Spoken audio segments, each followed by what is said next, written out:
Dice el último versículo de este capítulo 5 en 2 de Corintios: al que no conoció pecado, por nosotros lo hizo pecado, para que nosotros fuésemos hechos justicia de Dios en él. Señor, te damos gracias por tus bendiciones, porque nos permites estar en este lugar. Queremos rogarte, Señor, que a la lectura de la palabra podamos encontrarnos con las verdades de tu gloria. Revélate, Señor, a nuestras vidas a través del Espíritu Santo. Danos sabiduría y entendimiento, Señor, para comprender lo que hay en tu palabra.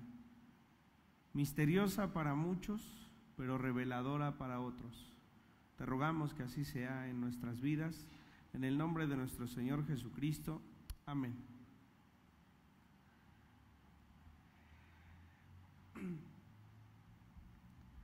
Dice este versículo 5 al inicio: porque sabemos que si nuestra morada terrestre, este tabernáculo, se deshiciere, tenemos de Dios un edificio, una casa no hecha de manos, eterna en los cielos. Y tendría que ser respuesta al último versículo del capítulo anterior, en donde el apóstol invita a la congregación, invita a los corintios, nos invita a nosotros a ver las cosas eternas, no las terrenales, ¿no? Dice el versículo 18: no mirando nosotros las cosas que se ven, sino las que no se ven, pues las cosas que se ven son temporales, pero las cosas que no se ven son eternas. Y decíamos la semana anterior, las cosas celestiales, lo espiritual, la búsqueda del Señor, eso es lo eterno. La adoración, esa será eterna. Y eso debería por sí solo gloriarnos. Glorificar el nombre del Señor eternamente es algo que nosotros deberíamos tener como tesoro. Es algo que podremos hacer. Imagínese usted que el Señor crea los cielos y la tierra, y en el sexto día, en el último de ellos, crea al hombre, y no tardo ni perezoso echa a perder todo, porque era conforme a su imagen y semejanza, es decir, no había pecado en él, es decir, no había muerte en él. Tan es así que el Señor dice: hay que quitar el árbol de la vida, no sea que coman y que vivan para siempre. Y vivir para siempre en condición de pecado es vivir para siempre en tristeza y en dolor y en enfermedad, como vivimos ahora, ¿no? Cuando nosotros creemos en el Señor y tenemos fe en Él, la cosa se aliviana, ¿no? Debería ser así.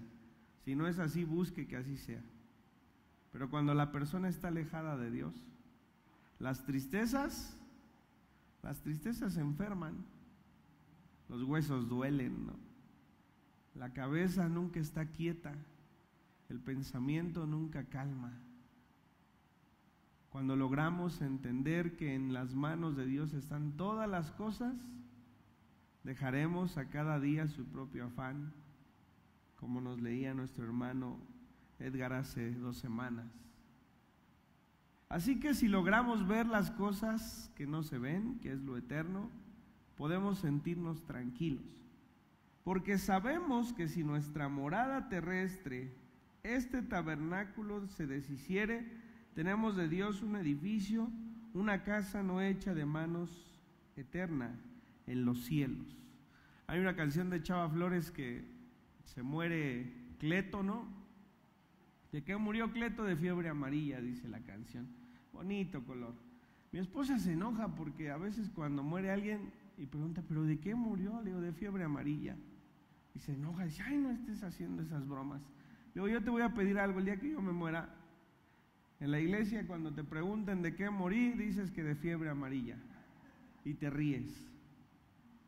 Hermanos, cuando este cuerpo terrenal muera, cuando este tabernáculo que hoy contiene mi espíritu muera, entonces el Señor tiene en el cielo una morada diferente, una morada que no enferma, una morada que está alegre, pero sobre todo una morada que adora al Señor. Esto es lo que el apóstol está diciendo. Si nuestra morada terrestre, si nuestro cuerpo, este tabernáculo se deshiciere, tenemos de Dios un edificio, una casa no hecha de manos, eterna en los cielos. El apóstol sabía de lo que hablaba porque se dedicaba a vender tiendas, a vender tabernáculos. Eso eran los tabernáculos, las tiendas. Imagínense que hoy decida usted vivir en una tienda de campaña, ¿no? Ese es un tabernáculo. El primer día que llueve se le cae, ¿no? O el día que hace aire, pasa frío. Eso es a lo que se está refiriendo. Este cuerpo, comparado con un tabernáculo de ese entonces, padecía, se podía caer en cualquier momento, podía desgajarse, no le cubría por completo de las inclemencias del clima, como lo es nuestro cuerpo. Acuérdese del tabernáculo en el Éxodo, ¿no? Fue algo temporal, y es otra obra de misericordia de Dios. Que Dios habitase entre el pueblo en un tabernáculo hecho por manos de hombre. Un tabernáculo que podía destruirse en cualquier momento. Es un acto de misericordia de Dios. Si es un acto dice Salomón, tú que habitas en los cielos y que la tierra está al estrado de tus pies, ¿cómo habitarás este templo hecho por manos de hombre? Una vez más, misericordiosamente dice la Escritura que el templo se llenó de la gloria de Dios y habitó allí. Y sabe, cuando usted reconoce al Señor Jesucristo como Salvador, el Señor habita en ese tabernáculo que hoy es mortal, por misericordia otra vez. Pero dice el apóstol, cuando ese tabernáculo se destruya, cuando esa morada terrestre se deshiciere, tenemos de Dios un edificio que ya no sufrirá esas inclemencias y esa destrucción. Una casa no hecha de manos, eterna en los cielos. Y por esto también dice, gemimos deseando ser revestidos de aquella nuestra habitación celestial, pues así seremos hallados vestidos y no desnudos. ¿Le tiene miedo a la muerte? Pues dice, bueno, todavía no. Mi mamá también hace bromas de la muerte, fíjese. Cuando mi abuelito Ramón estaba enfermo, soñó a mi abuelita y le decía, ahí voy, Queta, ahí voy. Cuando murió mi papá, como al medio año, mi mamá soñó a mi papá y me contaba y dice, pero yo le decía que todavía no iba, A veces no estamos preparados para la muerte, ¿no? ¿Qué va a pasar con mis hijos? ¿Qué va a pasar con mis nietos? Que no le importe eso. Dios les va a sostener si usted está o no está, porque siempre lo ha hecho Él. Nuestro pensamiento, dice el apóstol, dice gemimos. ¿Qué es gemir? Es llorar, es clamar, es deshacerse en llanto, diciendo, Señor, llévame. Porque yo necesito estar en ese cuerpo que es inmortal y que es perfecto. Pero por sobre todas las cosas necesito estar cerca de ti. Por eso también dice, gemimos deseando ser revestidos de aquella nuestra habitación celestial. Nuestro anhelo debería ser que el Señor venga por nosotros en cualquier momento. Todo ese dolor que hoy siente, si es que lo siente, va a desaparecer. Toda esa necesidad de trabajar porque qué va a comer o qué van a comer mis hijos, va a desaparecer. Todo el tiempo tendremos la bendición de estar frente a nuestro Señor y adorar su nombre. Ese es el anhelo del apóstol y ese debe ser nuestro anhelo. Pues si así seremos hallados vestidos y no desnudos. Porque asimismo los que estamos en este tabernáculo gemimos con angustia, porque no quisiéramos ser desnudados, no quisiéramos morir, dice. No quisiéramos que nuestro espíritu se descubra de este cuerpo que tenemos hoy, sino revestidos para que lo mortal sea absorbido por la vida. Una vez que nosotros morimos, la vida absorbe esa muerte y se convierte en una vida eterna. Cuando el Señor Jesucristo murió, esto sucedió. cuando las personas que amamos, que han buscado al Señor y creen en Él y han depositado su fe en Él, han muerto, todo eso se ha terminado. No hay más mortalidad en ellos. La muerte ha dejado de tener poder sobre ellos. Ahora es la vida en Cristo Jesús la que recobra el poder.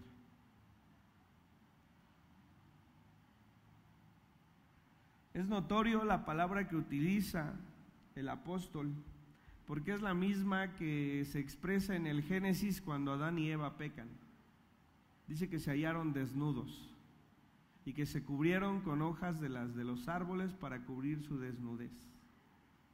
Cuando el Señor les pregunta, ¿quién te enseñó a ti que estabas desnudo? ¿Saben? Nuestro futuro, nuestra eternidad, es volver al principio. Es volver al principio, porque ese era el diseño de Dios. Porque esta tierra está llena de maldad y está llena de vicios y está llena de horrores espantosos, de asesinos, de secuestradores, de odio. Son decisiones del hombre una tras otra. ¿Pero por qué Dios lo permite? Es que ese no era el diseño de Dios. El diseño de Dios para Adán y Eva y para todos nosotros era que habitáramos una tierra que propiamente daría su fruto para todos nosotros. El trabajo y el cansancio vino después del pecado. Los dolores de parto y las enfermedades vinieron después de que Eva comió del fruto. Ese fue el castigo de Eva, ¿no? Ese no era el diseño de Dios. El diseño de Dios era que el hombre fuese semejante a Él, sin pecado, eterno, sin dolor, sin tristeza, lleno de amor también, lleno de paz, lleno de bendición. Eso era lo que Dios tenía para el hombre, pero el hombre tenía que elegir. Así como estaba de un lado el árbol del bien y de la ciencia del bien y del mal, del otro estaba el árbol de la vida, ¿no? ¿Por qué no comió mejor del árbol de la vida? Y hubiera sido eterno en semejanza a Dios. Prefirió comer de lo que le habían dicho que no comiera. Y no es culpa de Eva, todos decidimos así, hermanos. Todos decidimos así, si no, no habría pecado. Nosotros pecamos, nosotros decidimos así, ¿no? Entonces, dice el apóstol, todos quisiéramos ser absorbidos por esa habitación que el Señor tiene preparada para nosotros. Y dice el versículo 5, mas el que nos hizo para esto mismo es Dios. Dios nos hizo para habitar una habitación incorruptible, insisto, así nos había hecho el Señor, y nosotros decidimos terminar con esa obra del Señor. Pero Dios nos ha dado la promesa de la vida eterna, y para ello, dice, nos ha dado las arras del Espíritu. Cuando una persona, dos personas se casan, uno de los simbolismos en el matrimonio es depositar las arras. Y las arras representan la economía, ¿no? Es una promesa de que la economía, todo lo que el hombre tenga, será de la mujer, ¿no? Dice este versículo que Dios nos ha dado las arras del Espíritu. El Espíritu es el simbolismo de que habrá una eternidad para nosotros. Solo nos ha dado una pequeña prueba Dios de que esto será así, y es a través del Espíritu Santo. Así que vivimos confiados, dice siempre, y sabiendo que entre tanto que estamos en el cuerpo, estamos ausentes del Señor, porque por fe andamos, no por vista. Mientras nosotros estemos en esta tierra, hermanos, no podemos estar frente a Dios. ¿Por qué? Porque Él es santo y nuestro cuerpo es inmoral y es pecador, y no puede convivir lo santo con el pecado. Entonces dice el apóstol, vivimos confiados, sabiendo que viene la vida eterna, vivimos confiados, sabiendo que entre que estamos en este cuerpo, estamos ausentes del Señor. No es que el Señor no pueda estar en todos lados, eso no es así. Él puede estar en todos lados, es omnipresente. Pero dice la Escritura en el Génesis que el Señor iba al huerto a buscar a Adán y a Eva, ¿no? Podía estar frente a ellos, podía convivir con ellos, en ellos no había pecado, hasta que se rompe. Llegará un momento, hermanos, cuando el Señor arrebate a su iglesia, que tendremos esta bendición de poder estar frente al Señor. Pero mientras estemos en este cuerpo no puede ser así. Dice, porque por fe andamos, no por vista. Es decir, nuestra fe nos hace pensar que esto va a suceder, que estaremos frente al Señor. Pero confiamos, y más quisiéramos estar ausentes del cuerpo y presentes al Señor. Insisto, el apóstol no es que diga, me voy a suicidar para llegar más rápido con el Señor. No, simplemente su anhelo es estar frente al Señor. ¿Tiene planes de vida? Son buenos, pero jamás se van a asemejar a estar frente a la presencia de su Creador. Jamás. No puedo explicarle qué es lo que va a cambiar en nuestra mente,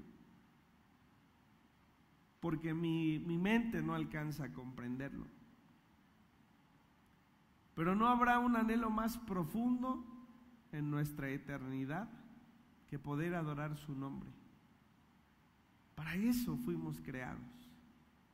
Y si no estamos haciendo para lo que fuimos creados, entonces nuestra vida es inútil. Por tanto, procuramos también, o ausentes o presentes, serle agradable. ¿Alguna vez usted se ha despertado con el pensamiento de decir, hoy quiero agradar a Dios? O en la noche en su oración ha pensado, quiero agradarte, Dios. Enséñame cómo hacerlo. Dame la fuerza para poder honrar tu nombre y agradarte. Dice el apóstol, entre tanto no vayamos con el Señor, procuramos también, ausentes o presentes, es decir, en esta tierra o los que ya murieron frente a su presencia, serle agradables. Y vamos a entrar a un versículo que es un tanto complicado de comprender si lo extraemos solamente así. Muchos predicadores dicen que el cristiano será juzgado frente al Señor por sus obras buenas o malas, porque este versículo literalmente lo dice así. Pero debemos aclarar a qué se refiere, porque es importante. En el momento que usted ya creyó, a ver, ¿ya creyeron en el Señor? Levanten su mano. Si ya creyeron en el Señor, ustedes ya no son vistos como pecadores. Si ya creyeron en el Señor, en ustedes y en mí no hay un juicio para vida eterna. Ese ya fue hecho, fue en la cruz del Calvario. No quiere decir que nuestro pecado no fue pagado, sí fue pagado, pero no por nosotros, por el Señor Jesucristo. Y en el momento en que ya fue juzgado, no puede volver a ser juzgado en nosotros. Entonces separemos ese pensamiento. Primero, entendamos, el juicio para salvación a nuestras vidas ya ha sido hecho. Cuando el Señor Jesús venga por su iglesia, va a venir por nosotros que hemos creído que el Señor Jesucristo llevó nuestro pecado.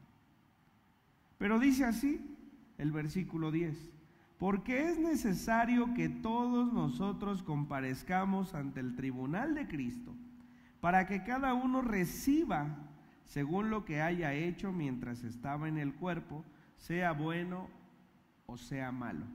Chihuahua, pues es contrario a todo lo que nos acaba de decir, ¿no? Primero estaremos frente al tribunal de Cristo. Ese es su juicio, ¿no?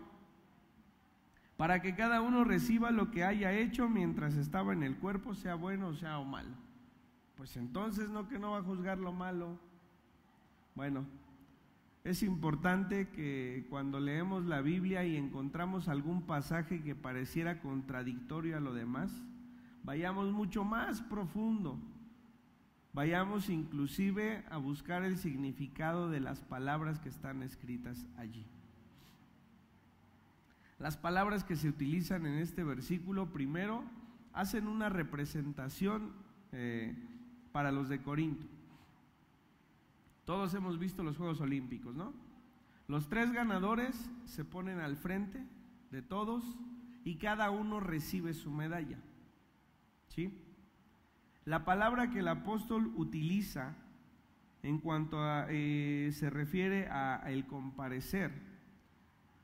En el antiguo tiempo, precisamente en este tiempo de los Corintios, había un lugar en donde las personas que ganaban alguna competencia podrían ponerse al frente y se les repartía un galardón. Esto es lo que el apóstol trata de hacerles ver a los corintios. Cuando los que hemos creído estemos frente al Señor, no será para juzgar si somos pecadores o no lo somos. Ese juicio, insisto, ya se llevó a cabo en la cruz del Calvario. Entonces, ¿qué va a juzgar? Nuestras obras que hayamos tenido para su servicio. Por eso dice aquí, para que cada uno reciba, que va a recibir galardones de parte del Señor. Entonces, ¿dónde entra lo de bueno o malo? Es simple. Hay pastores que pudiesen hacer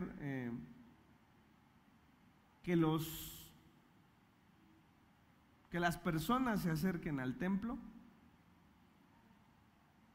y una vez que las tienen en el templo, lo que pareciese ser una obra buena, que es la predicación del Evangelio, pudiese estar alejada de lo que es la verdad del Señor. Pues esto no recibiría un galardón, ¿no? Sabemos, los que ganan quedan en primero, segundo o en tercero, ¿no? Quiere decir que las obras del primer lugar distan todavía de las del segundo y de las del tercero, y no quiere decir que el segundo y tercero no hayan ganado algo. A esto se refiere. Y el contexto de lo que sigue en este capítulo nos deja claro que es así. Pero si yo agarro y un día y me invitan a predicar y yo leo, hermanos, vamos a leer el versículo 10, porque es necesario que todos nosotros comparezcamos ante el tribunal de Cristo, porque cada uno reciba según lo que haya hecho mientras estaba en el cuerpo, sea bueno o sea malo. ¿A qué le suena? A que hay un juicio de obras, ¿no? Pero no es así, no puede ser así, porque entonces el sacrificio del Señor Jesucristo no fue perfecto. Si se tiene que volver a juzgar lo que se supone que ya fue juzgado en la sangre del Calvario, en la cruz del Calvario por la sangre del Señor, pues entonces es imperfecto el sacrificio, ¿no? Pero si Dios ya nos cubrió de ese pecado, entonces no hay por qué volverlo a traer a la mente. Entonces, ¿qué pasará? Que vendremos delante del Señor y Él nos dirá, buen siervo fiel, ¿no? En lo poco has sido fiel, en lo mucho te pondré.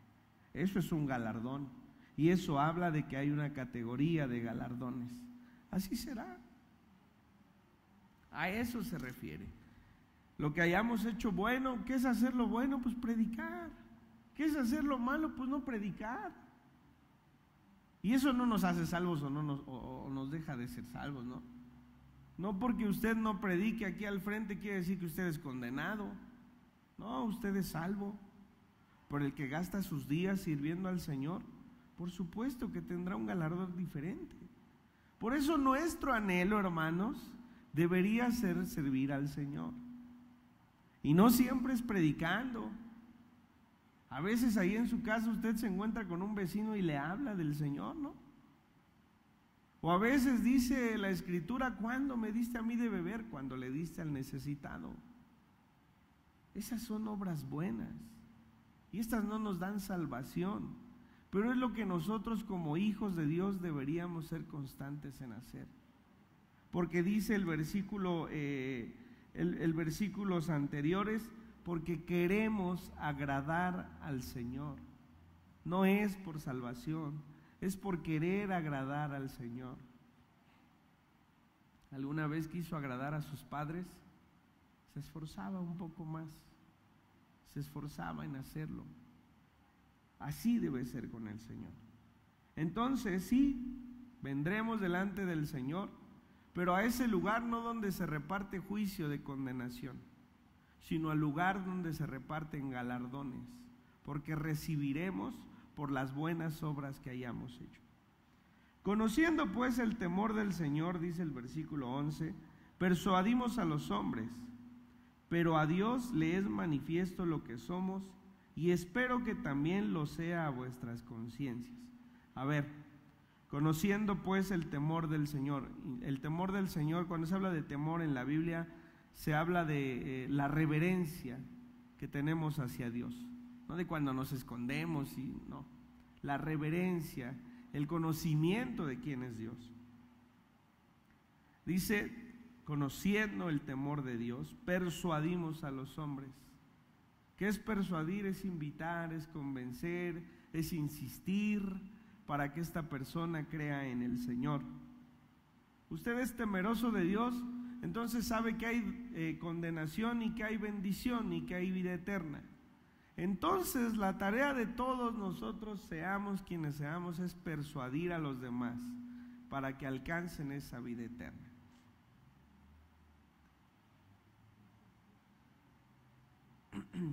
Pero a Dios le es manifiesto lo que somos, y espero que también lo sea vuestras conciencias.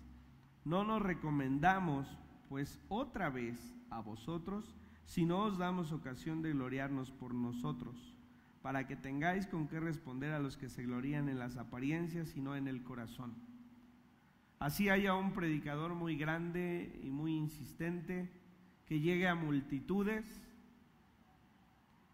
no puede gloriarse de nada,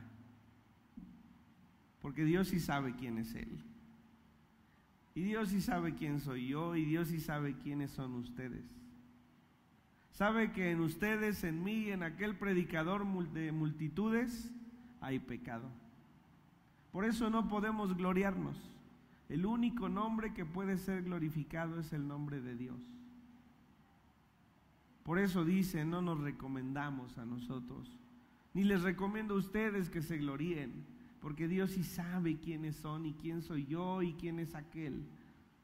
Por eso dice, tienen respuesta, tienen cómo responder a los que se glorían en las apariencias y no en el corazón. Porque si estamos locos es para Dios, y si somos cuerdos es para vosotros. Y vamos a entrar a la última parte de este capítulo, que nos confirma además que en el versículo 10 no se refería a un juicio de pecado. El apóstol Pablo sabe perfectamente que está lleno de pecado él también. Pero en estos últimos versículos, hermanos, cuando yo estaba buscando acerca de ellos, la palabra constriñe es la misma que el rey David utiliza cuando dice que Dios no desprecia un corazón contrito. Y hablábamos de una tristeza, ¿no? Entonces dice, porque el amor de Cristo nos constriñe. ¿Sabe cómo debe sentirse usted cuando entiende el sacrificio que tuvo que pasar el Señor Jesús para que usted sea salvo? Debe sentirse así, con una tristeza casi inconsolable, una tristeza que va más allá de todo. El amor de Cristo nos constriñe. Pensando esto es lo que dice, pensando esto me entristezco, dice, que si uno murió por todos, luego todos murieron. ¿Quién murió por todos? Jesucristo. Al morir Él, entonces morimos todos en esa cruz. Y por todos murió, para que los que viven ya no vivan para sí, sino para aquel que murió y resucitó por ellos. Hermanos, si yo les pongo una hoja allá afuera para que les diga, apúntese a aquel que quiera servir en la iglesia, quiero pensar que la hoja se va a llenar. No porque yo les esté invitando, sino por lo que acabo de leer. Fíjese bien, por todos murió, por Sergio, por Armando, por el otro hermano Armando, por David, por todos murió, No dijo, por aquel que nada, ese no me va a servir, por él no muero. Por todos murió. Y resucitó por ellos. También resucitó por nosotros. De manera que nosotros De aquí en adelante, ay, perdónenme, ya me hice bolas aquí. Para que los que viven, dice el versículo 15, ya no vivan para sí, sino para aquel que murió y resucitó por ellos. ¿Cree usted que el Señor murió por usted? Sí, ¿no? ¿Cree que el Señor resucitó por usted y que por eso va a resucitar en el día postrero? Sí, ¿no? Ah, bueno, le tengo una buena noticia. Ya no viva para sí. Es que tengo trabajo. Es que mis hijos, si no trabajo, entonces mis hijos, ¿qué van a comer? Es que tengo que estudiar más. Quiero ser alguien en la vida, ¿no? Ya no viva para sí, buscando las cosas que sí se ven, dice el capítulo anterior, ¿no? Sino para aquel que murió y resucitó por ellos. Tenemos que vivir para servir al Señor. Ese es nuestro propósito en esta vida. Hermano, pero es que yo apenas terminé la primaria, ¿y qué importa? ¿Ha escuchado hablar del Señor? Sí. ¿Conoce el mensaje de salvación? Por supuesto. Es lo único que tiene que saber. Pero es que yo no tengo dones y yo no sé qué hacer. Hermana, ¿sabe cocinar? Sí. Invita a su vecina un día a cocinar con usted. Ay, cuando esté cocinando con usted le habla del Señor, ¿no? En la iglesia en Tonanitla ofrecen clases de regularización. Y cuando van a las clases de regularización aprovechan y también les hablan de Dios. Para eso son las escuelitas bíblicas, ¿no, hermana? Son para los niños, sí, pero en algún momento van los padres y también escuchan del Señor. ¿Qué sabe hacer usted? ¿Sabe barrer? Pues con eso, ¿no? Mi abuelito nada más salía al patio y a todo el mundo le hablaba, ¿no? Ni se acordaba que ya le había hablado 1000 veces a uno, pero le insistía. No necesita más. No necesita más. Así que si hemos creído que Él murió y que Él resucitó por todos nosotros, nuestro trabajo diario debe ser servirle y vivir por Él. De manera que nosotros de aquí en adelante a nadie conocemos según la carne, y aun si a Cristo conocimos según la carne, ya no lo conocemos así. De modo que si alguno está en Cristo, nueva criatura es, las cosas viejas pasaron, he aquí, todas son hechas nuevas. Difícil entender el nuevo nacimiento, ¿no? Nicodemo, tienes que nacer de nuevo. ¿Cómo puede un hombre volver a entrar al vientre de su madre? A esto se refiere. Dios ya no nos ve a nosotros como carnales, porque hemos creído en Él, y al creer en Él hay un nuevo espíritu en nosotros, un nuevo pensamiento, y entonces ya no somos carnales, así como ya no somos pecadores. ¿Cómo voy a ir a la iglesia si le acabo de pecar delante de Dios? ¿Ya te arrepentiste? Sí, pues ve. Dios no te ve como ese pecador, sino como ese hombre íntegro que ha decidido volver a Él. Y entonces ya no eres carnal, dice, si han conocido a Dios en lo carnal o al hombre en lo carnal, ya no vemos a nadie así, lo vemos espiritualmente. Y todo eso proviene de Dios, quien nos reconcilió consigo mismo por Cristo y nos dio el ministerio de la reconciliación. El ministerio de la reconciliación es lo que nosotros debemos entender como la confirmación de que la salvación no está en nuestras manos. ¿Quién es el encargado de reconciliar al hombre con Dios? El mismo Dios a través de Jesucristo. Es decir, Él puso al Señor Jesucristo para que a través de Él hubiese salvación. Depende de nosotros, no. Él mismo puso al Cordero Pascual para ser ofrecido en sacrificio, para que a través del derramamiento de sangre hubiese perdón de pecados. Dice el versículo 19, que Dios estaba en Cristo reconciliando consigo mismo al mundo, no tomándoles en cuenta a los hombres sus pecados. Entonces, ¿habrá juicio de buenas y malas obras para los que creen? No, este versículo confirma que el contexto no se refiere a ello, porque eso ya fue. Cristo reconciliando consigo al mundo, no tomándoles en cuenta a los hombres sus pecados, y nos encargó a nosotros la palabra de la reconciliación.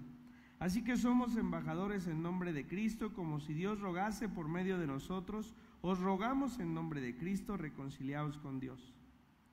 Al que no conoció pecado, refiriéndose al Señor Jesús, por nosotros lo hizo pecado, para que nosotros fuésemos hechos justicia de Dios en él.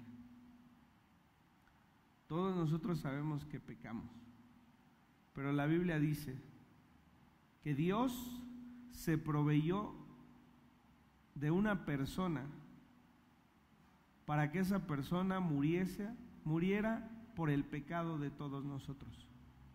Cuando Dios envió a Jesucristo, entonces, solo entonces, el hombre fue reconciliado con Dios. ¿El hombre lo trajo? No. Cuando el Señor le pidió a Abraham a su hijo Isaac en sacrificio, Abraham estaba dispuesto a sacrificarlo, y el Señor le dice: no toques la vida de tu hijo. Y al lado estaba allí el corderito que sería dispuesto al sacrificio. Eso es lo que ha pasado en la cruz del Calvario. Nosotros teníamos que traer un cordero para el perdón de pecados, pero el mismo Dios se proveyó de un cordero pascual perfecto para cubrir esos pecados, y que hoy todos ustedes y yo no tengamos que ser llamados pecadores. Al que no conoció pecado, por nosotros lo hizo pecado, para que nosotros fuésemos hechos justicia de Dios en él. ¿Tiene un motivo de agradecimiento? Sí. Señor, tú nos has perdonado. ¿Cuál fue el costo? A mí no me costó nada, Señor. Te costó a ti, costó tu hijo, costó su sacrificio. ¿Estás agradecido? Sí, lo estoy. ¿Cómo puedo pagarte, Señor? Ya no vivas para ti, vive para mí. ¿Y cómo es eso? Busca las ocasiones de servirme. El servicio, hermanos, insisto, no es estar aquí. Por supuesto que es parte, pero para que esta iglesia funcione, todos nosotros debemos servir al Señor.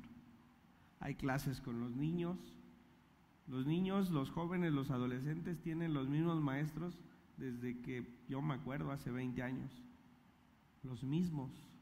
¿Por qué no un día dice: hermano, déjeme yo preparar la clase para los niños y que la maestra Gaby entre y escuche? Un día al mes, un día al bimestre, un día cada 6 meses. Al final son nuestros hijos, ¿no? Deme chance, yo los cuido una vez para que ella pueda entrar y pueda recibir del Señor. Hermano, tiene 2 o 3 años o 4 que no se hace una obra en la iglesia. Deme chance, yo con mi esposa, con mis hijos, con mi familia, nosotros buscamos qué podemos hacer para diciembre. ¿Qué le parece? Por supuesto, claro, jamás les vamos a decir que no, si lo que queremos es eso. Hermano, ayúdeme, yo veo que necesita quien toque. Adelante. ¿Qué necesitas para aprender? Pues quien me enseñe. Hay quien enseñe, ¿no? David les enseña la batería. Si le decimos a Luis, seguro estoy que les enseña el bajo. Levi sigue viniendo para el teclado, ¿no? Paola, ahí está la guitarra. Pero hay que querer, hermanos. Hay que querer entregar nuestra vida al Señor. Es que eso conlleva tiempo, por supuesto. Es que los domingos me voy con mi familia, por supuesto. Pero créame, va a tener más tiempo para ver a los suyos. Lo va a tener. Pero jamás va a encontrar la bendición que se encuentra dentro de la iglesia, para usted y para los suyos. Y eso, hermanos, es querer agradar a Dios. Y cuando estemos frente a Él, vendrá ese juicio de obras, dice, sus obras buenas y sus obras malas, dice, para recibir galardones. Y el Señor dirá: te costó mucho trabajo dejar de ir a ver los domingos a tu familia. y te entregaste al templo, toma tu corona. Y ni con eso pagamos lo que Él hizo. Entonces, tómelo en cuenta, hermano. Tómelo en cuenta, porque esta es la única obligación que tenemos, que cada uno debe recibir: servir al Señor. Cuando muramos, todo esto ya no será aquí, pero hay vida eterna, y ahí ya no se va a preocupar de nadie, ni de su familia, ni de sus hijos, ni de si estaba enfermo, si no, eso ya no va a existir.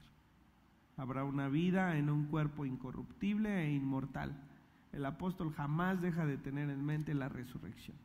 Vamos a orar para terminar esta mañana. Te damos gracias, Señor, por este tiempo. Tu palabra es clara en tu pasaje. Nuestra mirada puesta, Señor, en lo que no se ve, es lo que nos mantiene con una esperanza de fe, sabiendo que aquellos que ya han partido, Señor, a tu presencia, sabremos que están delante de ti. No sabemos si nos reconoceremos los unos a los otros. Lo que sí sabemos es que si creemos, estaremos en tu presencia. Permite que cada uno de nosotros sea receptivo y pueda y quiera, Señor, atender al llamado, Señor, para el servicio. No nos pides más. Tú hiciste, Señor, como dice tu palabra, pecador al que no lo era, para que muriese como tendríamos que haber muerto nosotros, pero también para que resucitase como lo haremos nosotros.